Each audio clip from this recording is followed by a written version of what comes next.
ulama yang saya muliakan, para habaib, para asatidz, para kiai, para tokoh masyarakat yang saya tidak menyebutkan namanya satu persatu tanpa mengurangi rasa hormat saya kepada beliau, pengurus Masjid Al-Akhyar, baik yayasan, DKM maupun panitia peringatan Maulid Nabi besar Muhammad Sallallahu Alaihi Wasallam, bapak-bapak pejabat pemerintah, tadi ada Pak Lurah beserta perangkat dan staf-stafnya, jamaah, hadirin hadirat sekalian yang berbahagia.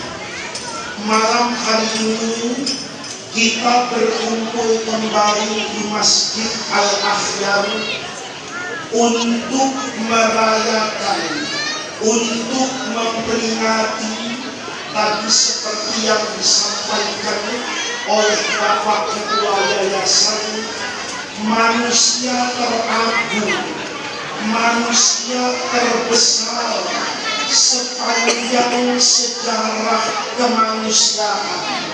Bapak bisa bayangkan, kita ini ngutang rasanya bukan cuma puluhan kali, mungkin kita sudah hadir maulid ini ratusan kali.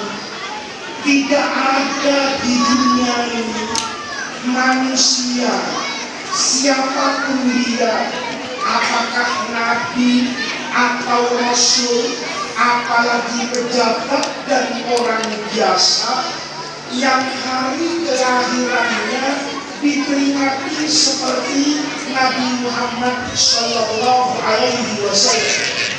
Kita kan tidak pernah hadir ke maulidnya Nabi Adam. Kalau di dunia ini pernah buat maulidnya Nabi Adam, rasanya tidak pernah. Kita punya begitu banyak nabi, kita tahu begitu banyak rasul, kita tahu begitu banyak ulama, kita tahu begitu banyak aulia, kita tahu begitu banyak pejabat. Kita presiden saja itu sudah banyak. Yang pertama dulu Bung Karno, setelah Bung Karno sebentar Pak Sakrudin Prawira Negara, kemudian nanti lanjut Presiden Soeharto, habis Pak Harto masuk Pak Habibie, masuk Presiden Gus Dur, masuk Ibu Megawati, masuk Pak SBY, masuk Pak Jokowi. Itu belum pernah kita dengar ada orang berbondong-bondong bikin maulidnya, kecuali Rasulullah Sallallahu Alaihi Wasallam. Nama manusia yang paling banyak disebut di dunia ini itu cuma Rasulullah Sallallahu Alaihi Wasallam. Dulu di dalam syair itu dikatakan, wadonal ilahu ismahu ila ismi. Allah itu selalu menggabungkan antara nama Allah dengan nama Rasulullah. Idza qala fil khamsil mu'adzinu asyhadu. Bapak, setiap hari di Masjid Al-Akhyar pasti dengar yang namanya azan. Setiap azan dikumandangkan pasti di situ ada nama Allah. Tetapi tidak cukup nama Allah, di dalam azan pun ada nama Nabi besar Muhammad Sallallahu Alaihi Wasallam. Bapak nanti misalnya sholat, di dalam sholat yang pasti itu Allah terkumandangkan, Allahu Akbar. Kemudian baca doa kita, wajjahtu wajhiya lillazi fatara samawati wal arda hanifan musliman. Hanifan. Habis itu baca surah apa itu? Al-Fatihah. Bismillahirrahmanirrahim. Habis itu baca surah apapun, tapi nanti mengakhiri sholat itu ada bagian dari sholat yang namanya tasyahud. Begitu tasyahud, Bapak pasti dalam syahadat bukan saja bersaksi tiada Tuhan selain Allah, tetapi juga memberi persaksian bahwa Rasulullah adalah utusan Allah. Jadi Nabi disebut, Allah disebut, belum sholawat. Itu adalah Rasulullah, manusia teragung yang tidak pernah ada di dalam sejarah, begitu agung, begitu besar, dicintai, dihormati. Pertanyaannya Bapak-bapak, kenapa Rasulullah Shallallahu Alaihi Wasallam itu dihormati oleh umat? Bapak kalau tahu dulu bagaimana sahabat Nabi itu hormatnya sama Rasulullah, itu cintanya sama Rasulullah, itu Bapak akan lihat kan, tidak ada orang di dunia ini yang dihormati dan dicintai melebihi penghormatan para sahabat kepada Rasulullah Shallallahu Alaihi Wasallam. Di dalam Sahih Bukhari itu, Bapak-bapak, kalau kita baca kitab hadis namanya Sahih Bukhari, itu ada satu cerita yang nanti akan menggambarkan bagaimana Nabi itu dihormati. Dulu ada sahabat Nabi, waktu itu masih kafir, disuruh sama Abu Sufyan itu untuk datang ke Madinah memata-matai kondisi Nabi Muhammad setelah Nabi itu jadi Nabi hampir 20 tahun. Jadi Nabi itu di Mekah kan dakwah 12 tahun beberapa bulan. Habis itu Rasulullah hijrah ke Madinah. Yang mau saya ceritakan ini Bapak-bapak, itu peristiwa terjadi pada tahun ke-8 Hijriah. Jadi Nabi sudah jadi Nabi berapa tahun itu? 20 tahun. Urwah ini disuruh sama Abu Sufyan, masih sama-sama kafir itu. Kata Abu Sufyan, Urwah, coba kamu pergi ke Madinah sekarang, lihat gimana Rasulullah Shallallahu Alaihi Wasallam itu dengan umatnya. Kenapa? Karena Rasulullah itu sudah jadi Nabi 20 tahun. Logikanya Abu Sufyan, orang itu kalau sudah jadi pemimpin kelamaan, itu biasanya yang asalnya bagus nggak jadi bagus. Bapak misalnya nih, kalau sebentar lagi tahun 2024 itu calon anggota DPR kampanye, calon gubernur kampanye, calon presiden kampanye. Biasanya orang-orang itu bagus Pak. Kapan bagusnya? Kalau masih kampanye. Benar nggak?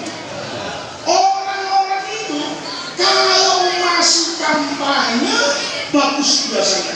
Ngomongnya benar, mulutan datang, sholat 5 waktu rajin. Kapan? Menjelang pemilu. Nanti kalau sudah pemilu terpilih, itu lama-lama yang asalnya bagus jadi maling. Benar nggak? Benar nggak? Yang asalnya dekat dengan rakyat itu biasanya jauh. Itu logikanya habis itu. Apa-apa kalau sudah lama itu biasanya berubah. Bapak juga gitu ya. Dulu kalau pertama lihat dulu kita itu sejak-jaknya perempuan. Bapak kalau masih ingat tuh dulu bagus apa nikah, antah suka wazawwajtuka, ngomong mobil tu nikahaha wa tasbijaha bil mahril madhkuri halal. Kata biasanya pengantin perempuannya diajak masuk, disandingkan sama laki-laki. Itu dilirik, dia cantik-cantiknya perempuan. Kapan hari pernikahan? Tapi nanti kalau diri kita sudah gak malam pertama lagi, sudah malam ke 10.000, itu biasanya lain rasanya. Pandangannya juga beda. Kenapa beda? Kenapa beda? Karena sudah lama. Ibu-ibu juga gitu. Pertama kali nikah, melihat suaminya seganteng-gantengnya orang dari suami. Tapi lama-lama kata dia gantengan tukang ojek dari laki gua. Begitu kan? Kapan itu? Kalau sudah apa itu? Jadi biasa. Bapak punya handphone, beli iPhone, harganya 20 juta. Begitu dikantongin, sholat jamaah ke masjid jatuh, beset. Yakin nggak bisa begitu? Kalau handphonenya baru. Tapi kalau bapak sekarang masih punya Nokia 3310, warisan Gajah Mada dulu handphone, ya. Itu kalau sekarang dibawa, kadang-kadang naruh di rumah main dilempar aja handphone. Kenapa? Sudah lama. Ini logika. Kata logika kan begitu lah. Ya, orang kalau lagi berpuasa, masya Allah, yang datang, yang bertemu dan bertamu banyak benar. Kapan? Kalau masih berpuasa. Coba dulu ada anggota DPR namanya Pak Ruhut. Pak Ruhut si Ompul, kenal nggak? Raja Minyak. Itu dulu bajunya sama saya Pak, biru semua. Kenapa biru? Karena zaman Pak SBY, Demokrat. Pak SBY nggak ada salahnya, Demokrat benar semua kata dia. Begitu Pak SBY yang jadi presiden lagi, itu orang ganti baju Pak. Yang asalnya biru, jadi apa itu? Merah.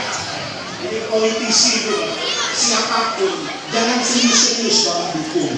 Ya, jangan serius-serius. Politisi itu hidupnya cuma dengan kepentingan. Pagi kedelai, sore jadi tempe, malam jadi ketoprak. Itu biasa. Itu namanya politisi. Biasa ini pasti berubah-ubah. Bapak juga begitu. Punya RT kalau masih baru, masya Allah, dipuji-puji RT yang benar. Begitu besok kampung bapak banjir mulu, itu RT dimaki-maki. Benar nggak kira-kira? Benar nggak kira-kira? Benar. Kita kalau masih baru, katakan tidak pada korupsi, kalau semua, ya kan? Nanti kalau saya berkuasa, BBM murah naik semua. Itu biasa. Maka kata Abu Sufyan, Urwah, kamu berangkat ke Madinah. Lihat itu rakyatnya Muhammad, ada nggak kira-kira sahabat Nabi yang kecewa sama Rasulullah nggak dapat proyek jadi oposisi? Kita manusia itu Pak, kadang-kadang mohon maaf, kelakuannya itu kayak anjing. Bapak tahu anjing nggak? Bapak tahu anjing nggak? Anjing kerjaannya apa? Hah? Anjing itu jaga rumah kerjanya. Rumah suruh jaga. Kalau ada orang asing mendekat, mesti anjingnya itu teriak. Kuk, kuk, kuk, kuk. Itu anjingnya udah. Kalau ada orang asing mau nolong. Kalau dia mendekat pagernya orang kaya, mesti anjingnya bonggol. Tapi kalau malingnya pintar, dia beli dulu paha kambing, paha belakang. Ya, yang masih apa itu? Masih seger. Atau ini maling kelas dewa, maling sultan. Ya, beli daging khas yang empuk banget. Dia beli 5 kilo, dia potong sekilo. Begitu anjing mau teriak, dia ini daging. Anjingnya diam enggak? Anjingnya diam enggak? Malingnya tenang enggak masuk rumah? Malingnya tenang enggak nolong? Tenang. Anjingnya diam enggak? Diam. Kenapa diam? Karena sama-sama kebagian. pemilik rumah, si anjing dapat daging dari maling. Tapi kalau anjing nggak dapat, dia menggonggong ribut. Sekarang ada orang kayak gitu. Kalau dapat, diam-diam aja. Tapi kalau nggak dapat, lapor ke KPK. Sebetulnya orang yang ditangkap di KPK itu apes. Kalau semua orang digituin, kayaknya penjara KPK itu nggak muat. Benar, itu logika siapa ini? Logika musuhnya. Ini pasti nanti ada orang yang kecewa sama Muhammad. Ini sudah kadung jadi presiden 20 tahun. Pak Harto dulu ya, saya kasih kecil. Itu awal-awalnya kan bagus, tapi lama-lamanya nggak bagus. Kenapa? Karena kelamaan di presiden. Dulu Pak Harto itu, Bung Karno itu presiden yang berjasa buat bangsa kita. Nggak boleh proklamator, wasilah merdekanya Indonesia itu dari Allah.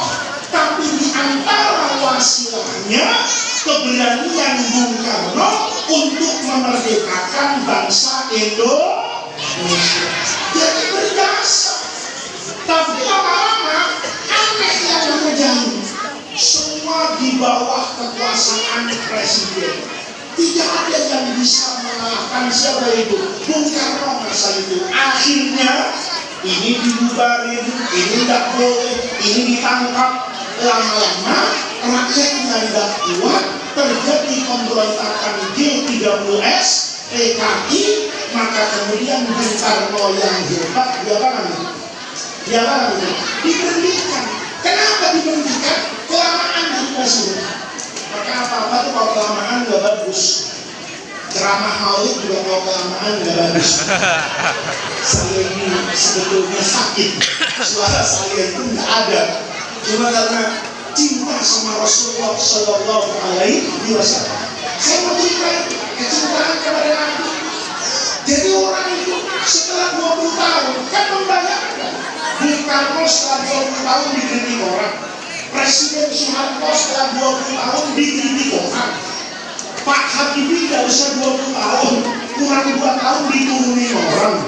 Gus Dur misalnya 3 tahun masa pemerintahannya selesai, naik Bu Mega, partai wong cilik, masyarakat kecewa karena begitu berkuasa tidak seperti yang dibayangkan, maka turun nggak sampai 20 tahun.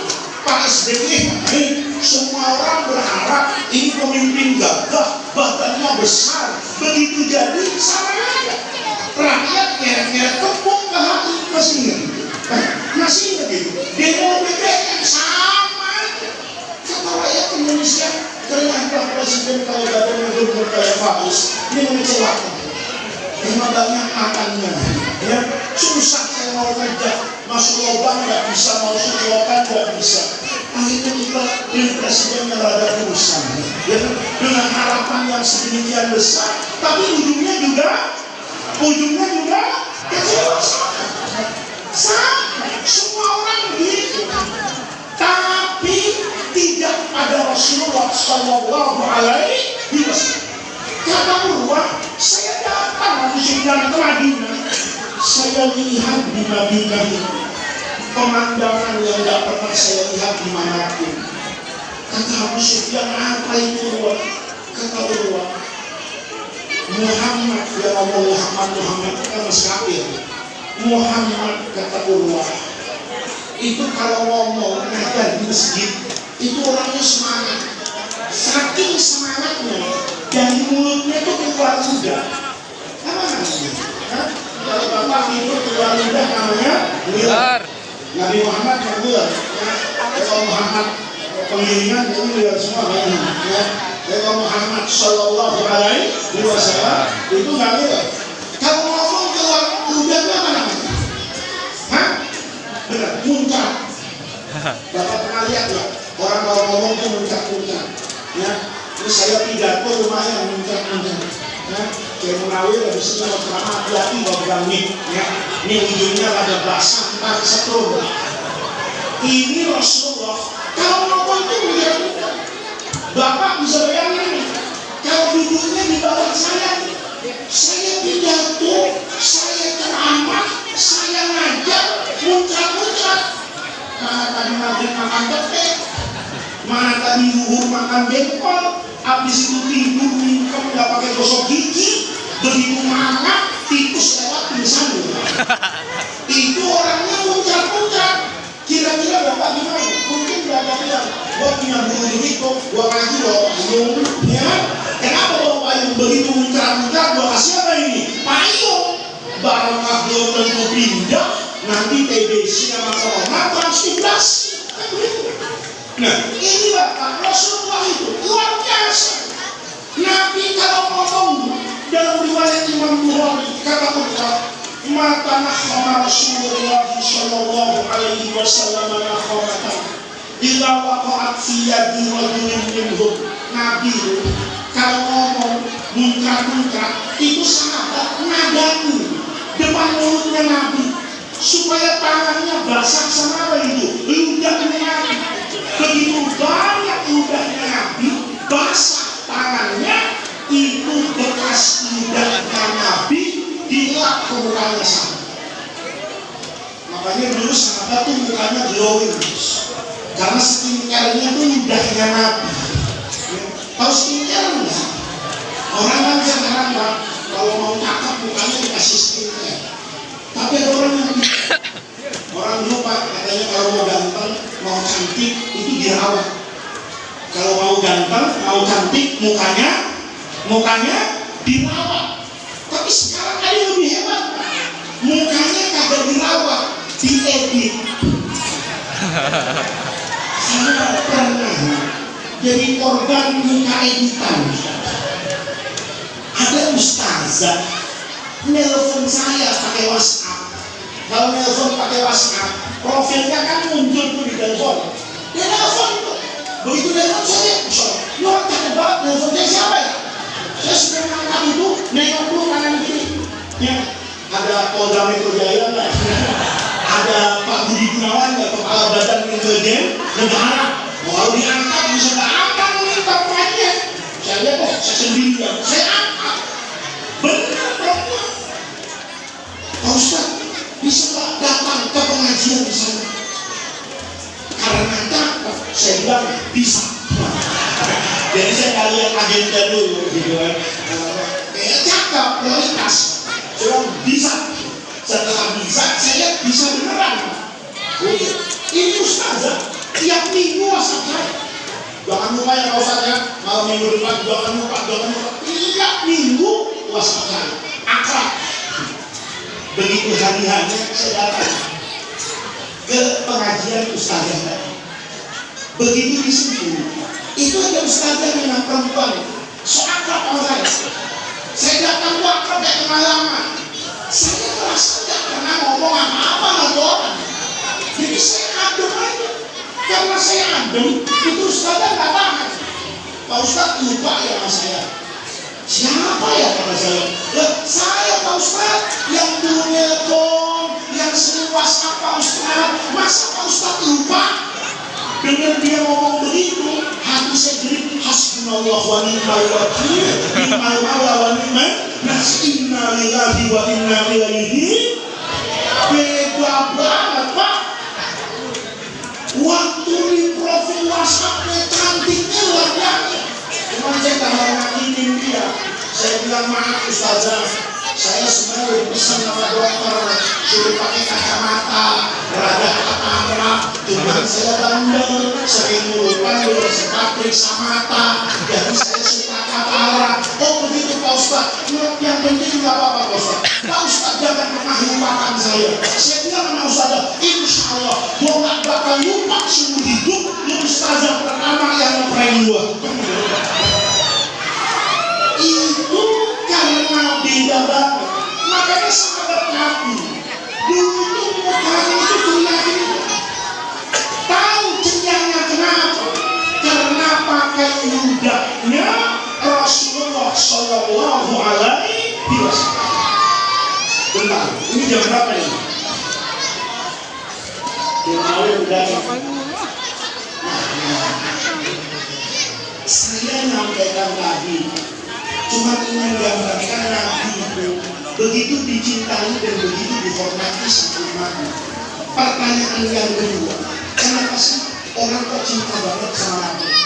Coba Bapak tadi, Maulid Nabi itu kata ketua panitia tadi biayanya 70 juta, duit yang kumpul 77 juta, pengeluaran 73 juta. Alhamdulillah ada utang.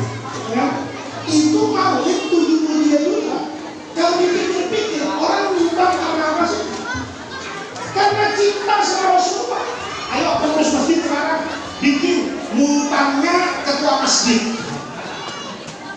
Kenapa? Multannya ketua masjid atau bikin maulid camat takung. Proposal tiap hari ketok-ketok kayak tadi. Kira-kira disambut apa disambit? Sambit. Iya. Tapi Rasulullah kenapa kok dicintai, Pak? Yang pertama, yang tadi disampaikan tadi, wa ma arsalnaka illa rahmatan. Karena Nabi itu kalau berdakwah itu pakai rahmat. Nih, hari ini yang hilang dari kita itu kita nggak bisa niru Rasulullah dari aspek rahmat. Nabi itu bapak-bapak, perintah pertama kali begitu Nabi sampai di Madinah. Nabi kan di Mekah itu kan tertindas, terzalimi, kalah. Begitu masuk hijrah ke Madinah, Nabi jadi presiden, partainya mayoritas, jadi penguasa. Lihat, apa itu merubah perilaku Rasulullah? Enggak. Nabi begitu sampai di Madinah, hadis yang pertama kali diucapkan untuk orang banyak.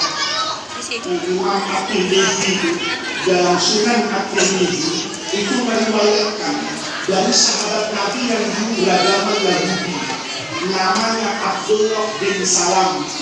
Kata Abdullah bin Salam, Yahudi yang lain nanti jadi sahabatnya Rasulullah.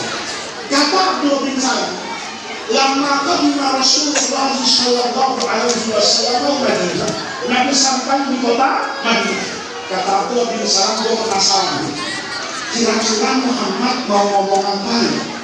Kemarin di Mekah halatnya cakep, kenapa? Nggak berpuasa. Kemarin di Mekah cakep, kenapa? Tidak terkenal. Ustaz kan begitu juga. Biasanya kalau belum terkenal, diundang kemana aja datang. Biasanya Ustaz tuh, kalau masih di kampung, belum terkenal, belum viral, itu diundang kemana aja datang. Di amplopin datang, pakai amplop, datang. Tapi begitu dia Ustaz tenar, biasanya aneh-aneh. Ustaz punya sekretaris, Ustaz punya manajer. Nanti amplopnya ada tarifnya, tarif atas, tarif bawah. Kalau Jumat, Sabtu, Minggu, hari makan berlaku tarif atas. Sekali ceramah 10 juta DP-nya.